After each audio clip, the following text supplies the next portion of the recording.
Our next speaker is Megan Dunbar, who's the Vice President of the Pangaea Global AIDS Foundation based here in San Francisco. Megan has been a leader in global HIV prevention efforts among women and youth. She's been part of Nancy Padian's Women's Health Imperative Group, research group. She used to be with the UC San Francisco and is now on the faculty at the UC Berkeley School of Public Health.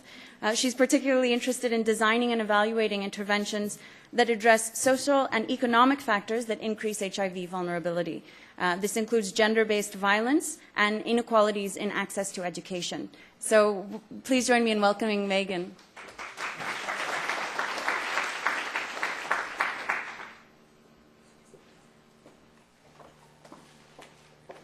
Great. Thanks to Mina and Nancy and others who invited me to come and speak today on some of the work that I've been involved in and that Nancy has also been involved in for a long time in Zimbabwe. So today I'm going to talk mainly about a research project entitled SHAZ, which stands for Shaping the Health of Adolescents in Zimbabwe. And I am going to share some results of a much smaller study than the one that you've just heard about, but I think also has some very interesting implications for us to sort of think about and discuss today. So I won't go into a lot of the background. I believe that probably a lot of people in this room are aware of the gender inequities and HIV prevalence, particularly in sub-Saharan Africa, between young women and girls and young men and boys. And this is really just a visual. The data presented here are a little bit old, but I really like the way that it so dramatically shows that not only are the HIV rates much higher among girls and women compared to men and boys, but that those discrepancies are even greater among the youngest of those groups. So in other words, the differential among the age group sort of from 15 to 19 is even greater than the differential from 20 to 25, showing that among that youngest age group, girls are typically up to 3 times more likely to be infected with HIV than boys of the same age in the sub-Saharan African context. And so this is something that we became very interested in exploring, particularly in the context of Zimbabwe. And I show these photographs to just point out that I think we all know that Zimbabwe has been through, over the last decade, tremendous sort of economic and social upheaval. And so when looking at this question of sort of gender inequities and poverty and how those social and economic inequities may affect HIV risk, the Zimbabwe context is a pretty extreme and potentially fairly dramatic case because of the fact that during the course of the time that we looked at this work, inflation was skyrocketing at the highest that any other country has ever experienced in the world, which had obviously a dramatic effect on both the health and the educational systems in Zimbabwe. And so I think it's really important to kind of point that out when entering into the discussion of sort of what we did and what took place in terms of this research in Zimbabwe. And I think just to kind of set the stage in terms of how this may be affecting the population that we're talking about today, we did some preliminary work in the early stages of our research, which really began in around the year 2000. And this is a quote from some of the qualitative work that we did. If we look at the economy today, it's really bad. Prices are going up. Jobs are difficult to find. So we see that at home, the parents will say, we can't take care of you. So you look for a job, but you fail to even get a job as a maid. You see that it is better to engage in prostitution. And I think this really just brings home that notion that was presented just now, that there's a lot of things that could potentially be forcing particularly girls and young women into very high-risk behavior. And there's been a lot of talk, I think, about this idea of sugar daddies and that part of the HIV skyrocketing rates among the younger-aged women and girls is related to this engaging in sexual behaviors with older men who are there to potentially help support and address either educational needs or even just survival needs of teenage girls in this context. So in order to try to understand this better, we embarked upon formative research in a number of different sort of pilot studies that I'm not really going to go in today because we don't have time, but just to say that we experimented with several different sorts of interventions to try to address some of the economic and social vulnerabilities that the girls that we were working with faced, including a pilot study of a microcredit and life skills education project, which we conducted among a very small group of 16 to 19-year-old girls with the aim to try to assess whether or not that would be a feasible type of intervention.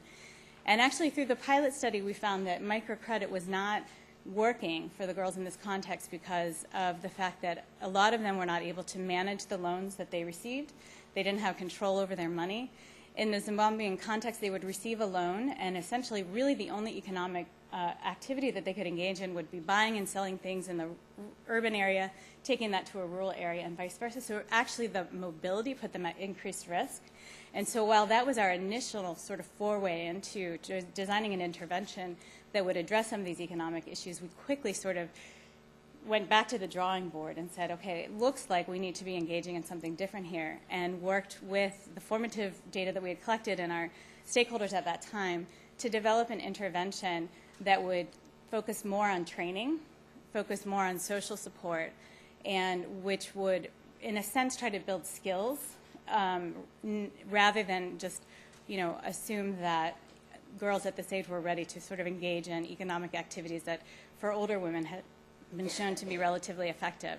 And so what we ended up with was this combined intervention, and I'll go into the sort of detailed components of it, which was aimed to address the economic factors, social factors, and some of the gender norms that have been shown in the literature to really put women and girls at risk, and that would address some of the issues that were related to greater exposure to violence, but that would also try to address the sexual behavior and some of the education needs that are also potentially apparent at that age, and then look at whether or not those had effects on biological outcomes.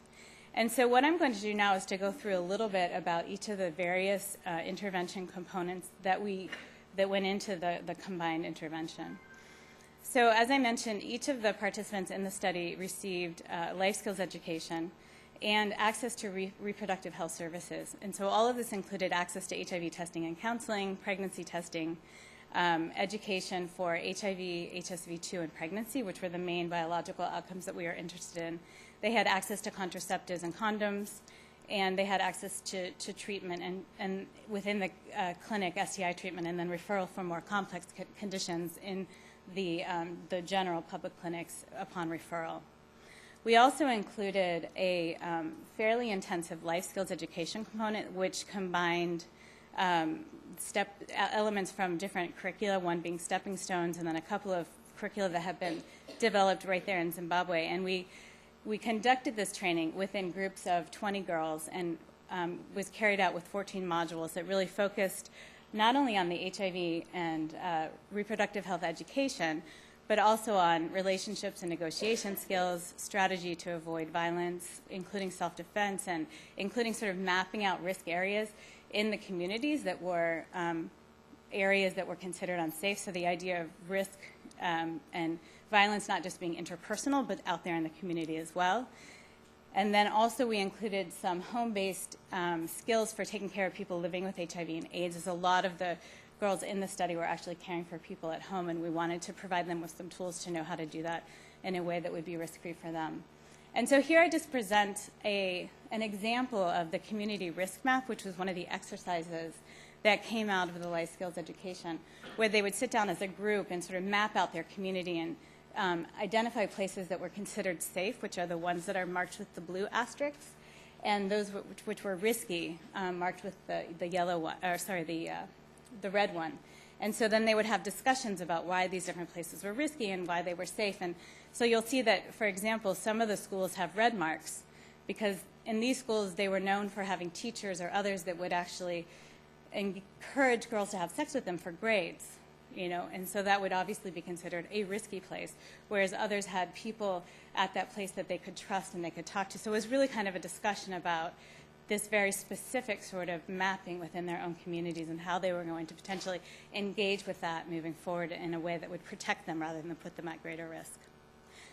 So now moving on to the economic component. As I mentioned, that the pilot study suggested that microcredit wasn't a very viable solution, at least for the girls in this context. So what we did after, again, doing a lot of discussion with the participants, as well as with doing a sort of market research of what is a viable opportunity in Zimbabwe at this moment, we landed on providing the participants with support to attend vocational training courses at the institutes which were up and running in the area. And we supported them to attend a 6-month-long training course of their choice, which included a didactic course as well as a training and practical component. And although we offered them to attend anything and actually encouraged participants to engage in this sort of less traditional types of vocational activities, the most popular courses ended up being hairdressing, garment making, receptionist, secretarial courses, and nurse aid training. And so essentially most of the girls were choosing between those level of courses.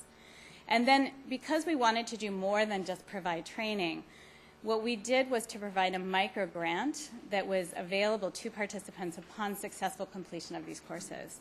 So they would receive an equivalent of up to $100 in the form. We didn't provide cash. We provided the transfer sort of related to a business plan that they would put together that would be related to the training that they completed, and usually looked like a sewing machine, supplies for starting a hairdressing business, ongoing training. Some of them wanted to go and take a more advanced course or go back to their own, to get their degrees because they did not complete their primary education degree, things like that.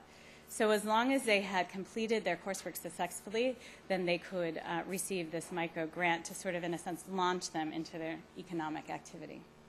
So alongside all of this, we also provided what we called integrated social support. So at every study visits, the participants would get counseling and testing, as I mentioned before, but they would also get psychosocial counseling if they needed that. Every participant selected a mentor that they invited to sort of walk with them through the course of the intervention. And we wanted that to be an adult, but it didn't have to be a parent. So it was somebody within either their community, potentially as a relative, who would come to an orientation session with them and then come to sort of graduation sessions that they would do together as they move through the different elements of the intervention. And so with that and alongside the support that we offered through the actual intervention, what we were trying to do is to provide additional support as part of the overall package of the intervention. And so now I'm going to talk about the actual evaluation. What we wanted to do in terms of evaluating the effects of this program was to understand what did it mean to overlay the sort of economic piece on top of what was considered to be more the basic life skills and health components, which are more traditional. So I'm going to kind of point to some things, and I was told I need to carry the microphone with me. I believe, is this the one here? This one? Okay. Can I just carry it? Turn it on. Okay. Sorry. No problem. Thanks for your patience. So what I did was just sort of break it out to show you what we looked at over the course of this 24-month evaluation period. And as I said, for the control group, they're getting the life skills education and the sexual and reproductive health services, which included the HIV testing and counseling, the access to STI screening and treatment, and contraceptives and condoms. And then in addition to that, the life skills piece had a slightly more enhanced delivery among the intervention participants, where there was a little bit more focus on some of the gender inequities and sort of negotiation skills that would help try to override some of the relationship power negotiation issues within their sexual relationships. Then they also received the integrated social support and, of course, the livelihoods intervention.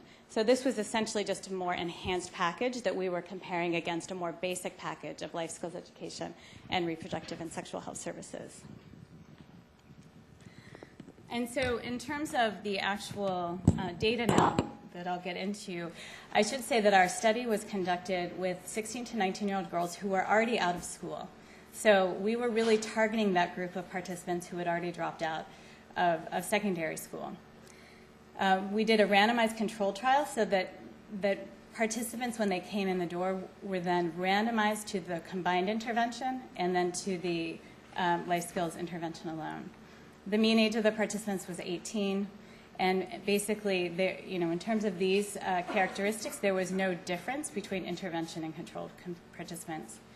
And this is just to kind of overlay in terms of sexual activity, reported sexual activity.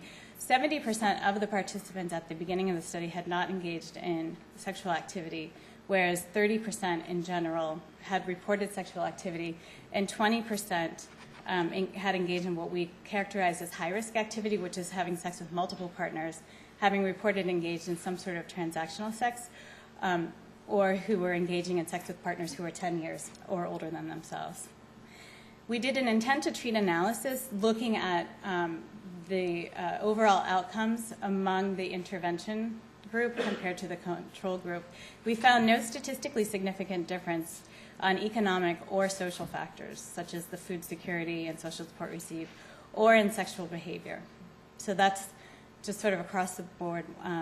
In terms of those outcomes, we did not see any effects. We did see some marginally statistically significant effects in relationship power, as measured through the South African version of the sexual relationship power scale.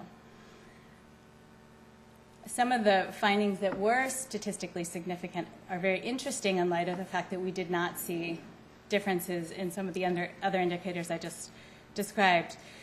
The reported experience of violence was reported at about half that in the intervention group compared to the control group. So it appears that engaging in the intervention group significantly reduced the experience of violence. And although we did not see a difference in HIV or HSV2 infection, we did see a marginally statistically significant difference in unintended pregnancy. So just to sort of think about what does it mean that we saw significant findings in some of these effects and not in some of these other effects. We've been spending some time trying to delve into that, and we'll continue to do so as we further analyze the data. But just to say that, again, as I described at the beginning, this intervention was rolled out in a very difficult economic environment, and that one of the things that we found in terms of the control group is that many of the participants reported through qualitative data that they were using the reimbursements that they received as part of the study visits to sort of engage in economic activities. And so one of the things that we feel that may have happened as part of the design of this and the fact that many of the participants did receive the life skills education alongside the health interventions is that we may have seen a sort of watered down effect between the intervention and control group. And again, just to point out that this chart here is a line of the gross domestic product in Zimbabwe and what happened during the course of the period that we engaged in the study. That dive took place essentially starting at the time when we started the study till the end. So I think kind of teasing out an economic intervention in this context definitely has those challenges, and just again, some of those pictures. And I think that what I wanted to point out in the last couple of minutes I have, that one of the interesting challenges about this is that although we've done this intent to treat analysis, that really in terms of who actually received the economic intervention, that because we had made the receipt of the microgrant conditional on successfully completing the vocational training, and that only about 60% of the participants who started the vocational were actually able to complete the vocational training, that those who completed the intervention, it was essentially only about half of the intervention group who ultimately received the economic intervention. So that we have a situation where even though it was offered to the entire intervention group, that not everybody in the intervention group was actually able to benefit from the economic intervention. I think that's something really important to think about in terms of rolling out programs like this moving forward. And then the last point I want to make is that although we did not see differences in economic outcomes as in the intent to treat analysis between the intervention and the control group, that when we look at some of the economic indicators from the beginning of the study till the end of the study overall, that everybody in the study reported some improvement in some of these economic indicators. We really focused in here on food security on the second line, that food security improved for everybody in the intervention across the board. The red line sort of indicates where the economic intervention would have ended for those who were in the intervention group, and it does look like there's an increasing trend among those in the intervention compared to the control.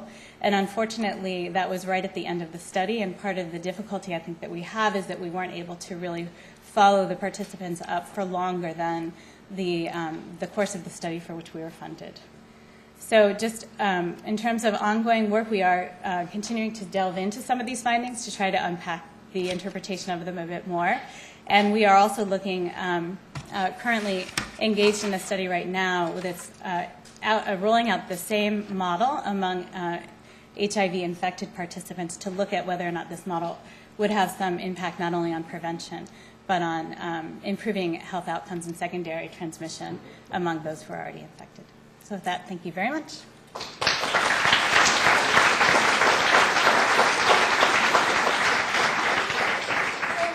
have time again for questions. Please raise your hands if you have a question.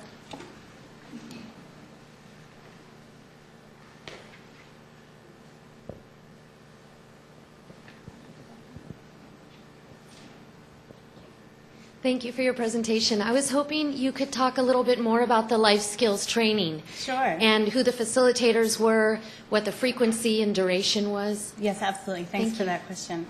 We, the SHAZ team, as we called it, was made up of our sort of research directors as well as a group of 4 life skills trainers who were young women themselves. 3 of them were recent graduates from the University of Zimbabwe in social work, and then somebody else who had a certificate in counseling and testing. So they were we sort of hired them to be as much like the SHAZ participants as they could be. And what we did was to roll out this training in groups of 20. So at every session there were 20 participants and there were 2 facilitators. And they met every day for a 2-week period. And they would meet for half a day. So basically, it was designed to be a fairly intensive 2-week training course, and then we would have these reunions that would take place every 6 months to bring the participants together in their same cohorts to reinforce some of the messages, to talk through what kinds of experiences they had had out in the real world, trying to put some of the ideas into action, and then also to help serve as a support group for them to continue to work through some of these issues. And then in terms of the content, like I said, it was really focused on both providing information and then also providing skills in terms of being able to communicate and negotiate with partners, as well as to identify risk and work on making changes in their own lives. Hi, thank you so much. I guess I have 2 questions regarding the ethics of human subjects and questions of intellectual property. I guess one, what are the ethics of asking adolescent girls about their vaginal or anal sexual behaviors? Do they consent to this, and is consent possible in conditions of extreme insecurity? And 2, who owns the data? So when those young women answer those questions, what are the intellectual property rights over that data? Thank you. Okay, thanks for that question.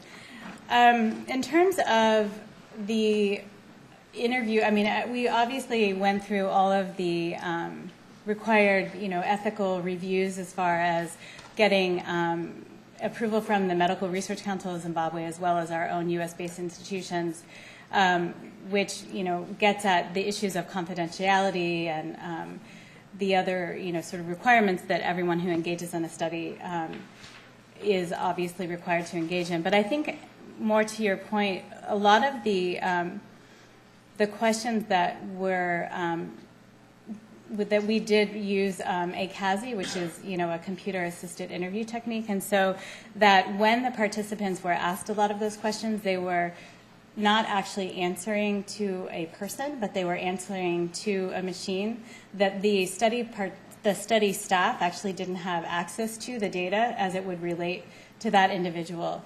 And so that at least in that way, we were able to keep a lot of the very sensitive material that was shared by the participants, confidential, as far as it wouldn't then be presented to the study staff, and therefore it was, kept as separate as possible. But I think that it was also made very clear that anything and everything that they shared with the study team was something that they had either the right to do or the not to do, and so that we did make a very strong effort to, have the participants understand that they did not have to share any information with us that they didn't need to share. Hi. So I had some trouble telling if you felt you didn't have statistically significant results. Did you have fairly precisely estimated zero effects, or were you just underpowered? I mean, you had a lot of different outcome measures. It Right. seems, and the intervention just seemed huge. So it seems very Right. depressing if, sort of doing all those things still doesn't get you any action on the outcomes you care Right, about. right. Like, was it even clear that all those different interventions would push in the same direction for all the outcomes you're interested in? Like, I guess I was a little surprised by the number of things you were doing in this intervention. Okay, thanks So for I guess that. that's two questions. Sorry. So the study was a fairly small study. We had 315 participants enrolled in the study. So I think the question about power is a really good one. We weren't actually powered to see the effects at the biological outcome level. And so a lot of the interpretation of those findings, we have to obviously take that into account. I think we were a little surprised that we would see outcomes related, for example, to unintended pregnancy, where the intervention, the significance was very borderline, but it definitely was borderline statistically significant in terms of the reduction in unintended pregnancy. And so to see that, but then not see the differences reported in sexual behavior or use of contraception was very surprising to us. And so I think part of the task that we have now is trying to unpack, some of the findings to try to understand more about the different mechanisms that might have been taking place in the processes as far as behavior change or being able to negotiate this and that with the partners. I do think that it is a challenge with combination interventions that, in order to be effective, you are trying to address these different aspects at different levels. And so when evaluating the effects of a combination intervention is always sort of the question of, looking at the intervention as a package or as a whole versus trying to tease out what different aspects of the intervention affected behavior or affected outcomes at different levels. And so, I definitely think that that's an interesting challenge when doing work in this area and looking at sort of combination prevention or combination interventions.